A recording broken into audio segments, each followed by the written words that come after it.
Today, I'm here to chat about platforms. Yes, yet again, but this time around, I want to take a different look at it and I want to talk about things to look out for when choosing a platform.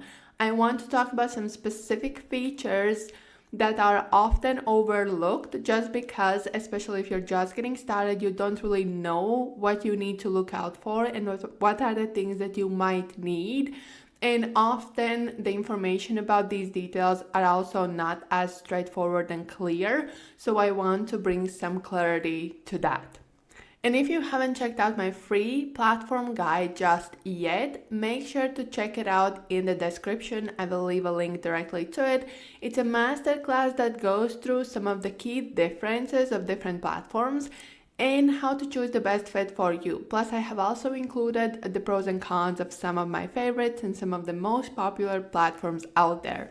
So if you have just started the journey of searching for the best fit platform for you, make sure to check it out. I'll leave the link in the description.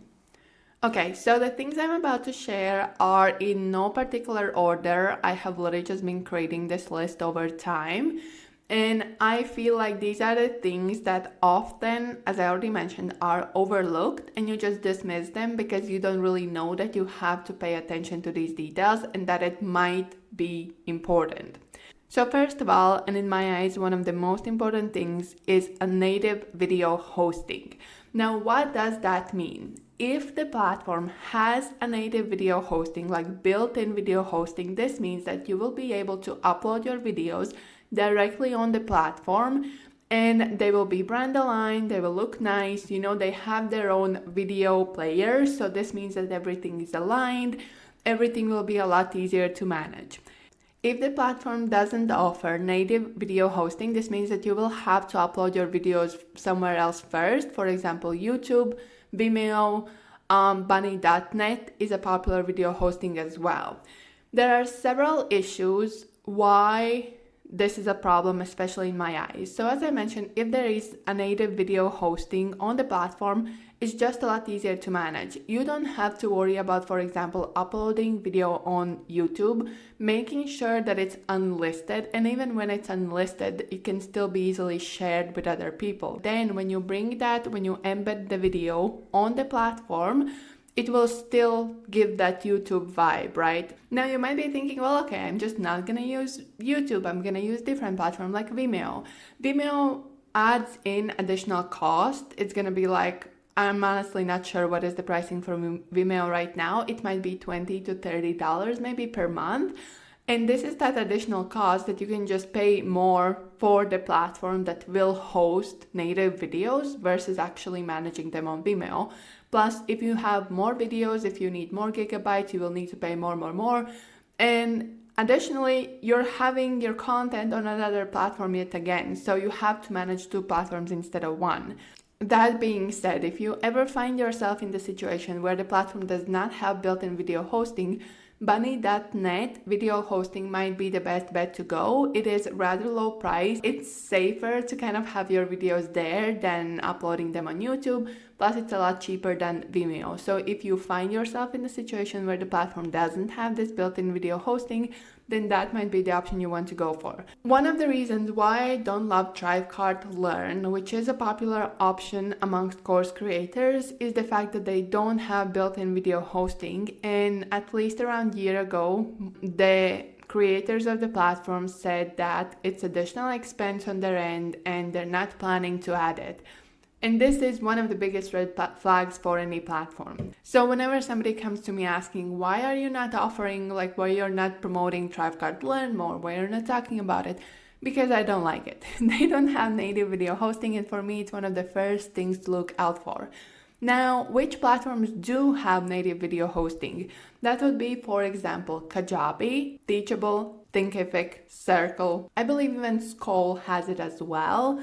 I mean, many platforms has it, very few don't, but it's kind of easy to fall into the trap of, oh, this platform is cheap.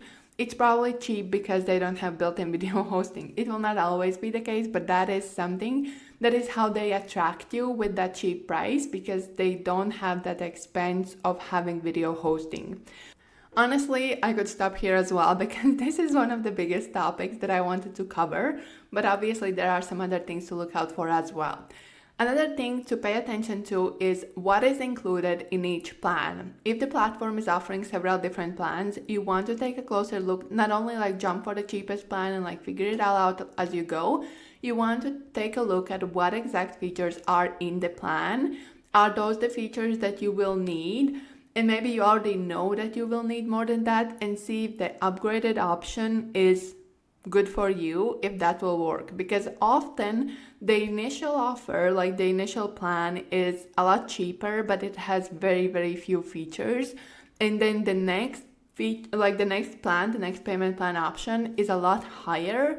And then it can make you uncomfortable to actually subscribe to that, especially if you're not making any money just yet. So this is something to look out for. And one of the samples I can give you that you can literally just go to right now and like check out what I mean, it's Thinkific. And I absolutely love Thinkific. I'm currently actually in the process of kind of moving my own offers there as well. I haven't talked much about it just yet. Either way, I'm moving to Thinkific, and one of the things that for the longest time was throwing me off is how different are their plans and the features within the plans. So Thinkific itself offers plenty of great features, like you can, for example, host membership, you can have those subscription payments, you can have upsells, downsells, and so on. But a lot of these features are limited only to a specific plan. So you have to commit to paying like $99 per month to actually have that feature. Even though they're like promoting it, and yes, it's there, but the cheapest, like lowest plans don't have it. And this is just something to look out for. I'm not saying that it's wrong of them to do that, or, platforms like will use this to just lure you in. Yes, they do, kind of, especially if you don't really know what you need. But that's why I'm saying, just take a look at the features, even if you don't fully know what you will need. Take a look at the features and understand if you're okay with the upgrade, if that is necessary, because often, especially when getting started, you're in a specific budget range and you're looking at some platform just because they maybe fit within that gap. Make sure that what you need is included in there. And if you have any questions about these things, let me know. I'm always happy to chat about it as well. Take a look at the features and understand if you're okay with what is included in the plan you're currently looking at. And if you will need the upgrade, will that be okay with you as well, especially if there's a big price jump, which often can happen. And if you are unsure about what is the direction to take, definitely reach out to me at Course Creation Lab on Instagram. I'm happy to chat with you about this and help you to understand if you're currently searching for that best fit, and these features, the differences between pricing plans are tripping you up. Definitely let me know. I know how overwhelming it can be. I was looking at Thinkific myself, even though I know the platform, I know the features and everything.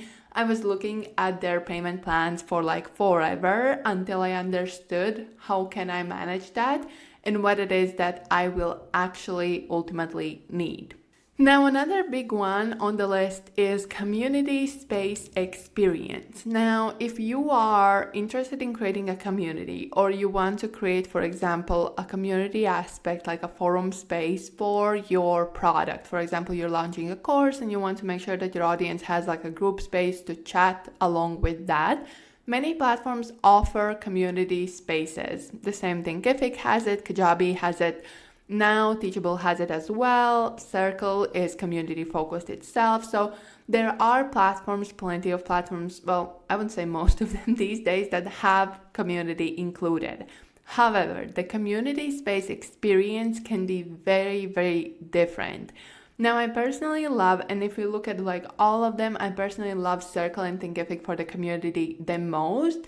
But platforms like Kajabi has the most issues with it, because here's the thing, Kajabi introduced communities by now probably a year and a half ago or so, and initially this feature wasn't all that great. And when I was looking at it, I kept hoping that it's a new feature, they will improve, they will adjust and make it better. And time went on, and there were just even more lags, even more confusing experiences, and they were doing updates, but the updates didn't make any sense. So after like a year, I just considered it doomed. I was like, yeah, no, if you need a community space, don't go for Kajabi. And the thing is, it's still there, but I think it's important that you check out this experience and that you see how it functions. So for example, if you're committing to a platform, most of them have specific day trial, right? Like 14 or 7-day trial. Through the trial, go through these experiences and check things out. Of course, you don't have the chance to like explore everything and know everything in advance before actually actively using the platform, but it will help you to understand how the space functions. And for example, one of the most specific samples I can give you with like what is rather weird about it is Payhip. Now I love Payhip because you can get started for free. You can get to set up free offers, free courses, it's unlimited and so on. But when it comes to the community, in the community space, you're the only one who can create posts. So yes, they have the community, yes, people can reply, they can like, they can comment, but they cannot be the ones who will be creating the posts. For me, that's rather confusing. If you're using your community space as like an update board and you just want to post things from yourself, for example, let your audience know about new content, do, weekly Q&As and so on, it makes perfect sense. But if you want your community space to be based on your audience interacting, sharing posts, and actually chatting with each other, it wouldn't make as much sense. And this is just one of the samples, but that's what I'm telling you all about. Just as you start using a new platform, make sure to check out what it is that they have in the setup in the community space, and especially in the community space, because these can be rather confusing. Now we're gonna go through 2 more things to look out for when choosing the platform. And the second one is upsell and checkout product features. So you want to see what it is that they give you along with the checkout. Can you create several different payment plans? Can you create a subscription plan? Can you provide upsell or order bump? If these features are added, it's amazing because you can create a more thorough checkout experience, and maybe you're currently thinking just about setting up a course and you don't really care about it, but having these backend features can come in handy, especially for evergreen funnels. So when it comes to evergreen funnels, we're thinking about creating passive sales through the funnel. So this means that once somebody enrolls in your universe through, for example, a freebie or a low-priced offer, you can provide them those next steps easily. And often one of the first next steps is the upsell of the offer or the order bump. This means that once they're making the purchase, they can easily purchase something else along with that. It's one of the most powerful sales techniques, and it's definitely a great way to actually increase the sales to any of your products and any of your offers. One of the reasons why I currently love Thinkific and why I can't wait to have everything moved there is that they have all of these backend experiences provided in a rather easy manner. So all of that is there. Kajabi also has it, and there are plenty of other platforms that do have these features. So I'm not mentioning these just because they're the only ones, but it's just something to look out for. Check out what is the checkout experience that was not intentional. See if they have upsells, downsells, if they can do order bumps. And you can easily do this if you're like on the sales page and you're confused about what to look out for and how to actually find this information. You can easily just do these keywords along with the platform in Google and see what comes up. For example, put like upsell Thinkific or order bump Kajabi and just see if they have instructions on how to make it happen. Now, the last but not least, you want to make sure, and this is maybe not as important, but it can definitely improve your user experience for yourself. Really, we're not thinking about your students here. You want to check out if the platform you are about to choose is connected to your email marketing software. So if you already have an email marketing software you're using, for example, MailChimp, MailerLite, ConvertKit, anything else for that matter, Most of these platforms, especially course platforms that will need to be connected to email marketing separately. So we're not thinking about all-in-one business platforms like Kajabi that just have their own thing going on in there.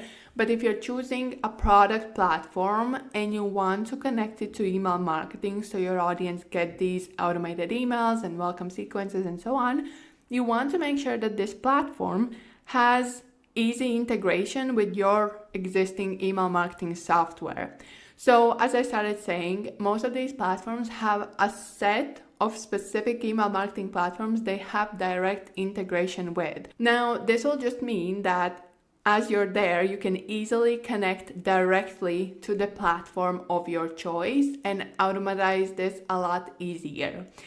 If the platform that you have, the platform that you choose to use, does not have the integration with your existing email marketing software, you can still make it work with Zapier, but it's additional connection. You can check out Zapier.com. It's like a connector website that helps you to connect it helps you to automatize different steps from different platforms. So this is something you can use and you can still make it happen. You don't really have to give up on a specific platform because they don't have this connection with your email marketing software. But having a direct connection can make it a lot easier. Okay, it's time to wrap up this one. If you're currently on the path to choosing that best fit platform and you're just getting more and more lost, make sure to check out the course platform guide. I'm going through different types of platforms, the pros and cons of some of the most popular options. You will find the guide below in the description, and I hope it helps you in this path as well. But if you have any follow-up questions about the platforms, definitely reach out to me on Instagram at Course Creation Lab. That will be it from me for this time. If you have any feedback as well, I'm always happy to chat on Instagram, and I hope to see you in the next episode.